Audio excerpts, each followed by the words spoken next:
This presentation, I did something a little bit different. I'm going to highlight the results of our latest 2012 Managing Partner Survey, which will be coming out this Tuesday in our Pennsylvania Law Magazine, PA Law Magazine. But what I also did is really try to make an effort to kind of compare this year's to the results from the last 2 years, as well as look at some other studies out there. How does it compare, national stuff, to try to really kind of synthesize things and give you guys sort of a broader perspective. Now here's my caveat. I'm glad we're in a windowless room because I don't want anyone jumping out the window. So what happens is we do the survey in the summer, and then in the course of the magazine, Gina analyzes the survey and does a large article analyzing the results for the magazine.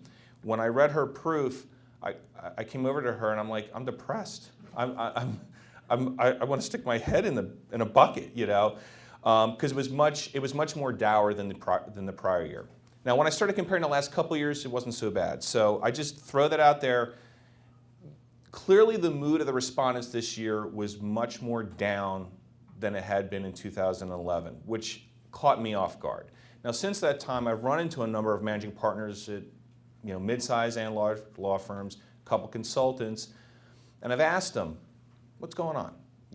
How do you feel? And most of them are like, I feel pretty good, And it's not, and I don't think they're BSing me. I don't think they're nervous, but I still think there's a lot of caution. I still think everyone's gun shy after the Great Recession. Everyone's worried about, when's the other shoe going to drop.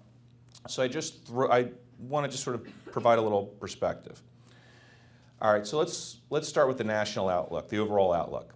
I mean, nationally, legal spending really slowed in the last quarter of 2011, and it bled into 2012. And I think you can see that also in the magazine. What we do is we also do a summary of the firm financial results for the Am Law 200 firms from Pennsylvania as well. Now, granted, that's 2011's results. But if you look at that, for 2011, most of the Am Law 200 firms in PA were down slightly in revenue, or only up between 2 and 7%. 7% was really the high mark, and I think that was Morgan Lewis and Fox were right around there.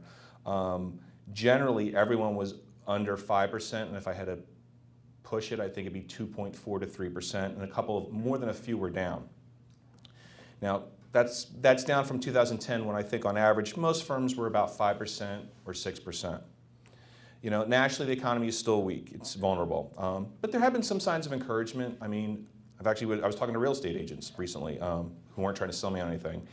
And apparently, new home sales and existing home sales are started creeping up in prices, and a lot of people have said the two things that need to happen is stabilization in the real estate market and also low employment.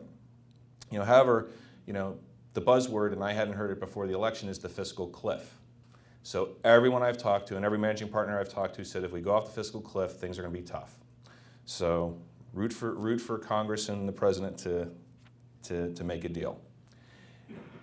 And I thought about it, though, in light of some of the survey results that I'm going to talk about, and in light of some of the mood of some people, I started to ask myself, well, are things really that bad for the legal market?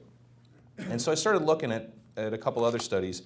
I think some of you may have been at the BTI presentation a few weeks ago, and I also got a detailed report from them, so I started going through it.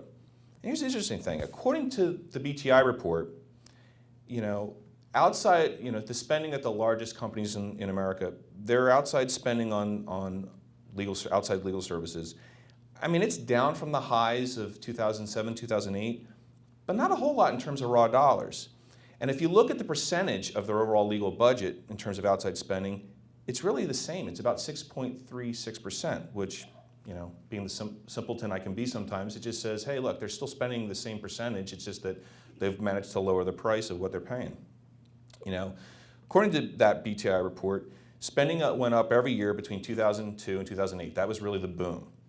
And then it came down in 2009, 2010. But according to this report, if you look at it, the spending level amounts, right now, they're basically even with, just slightly below 2006, 2008. So my point is, at the height of the boom, the outside legal spending that corporations are spending, the outside spending on legal counsel, it's still in the same ballpark. It's just that things aren't continuing up.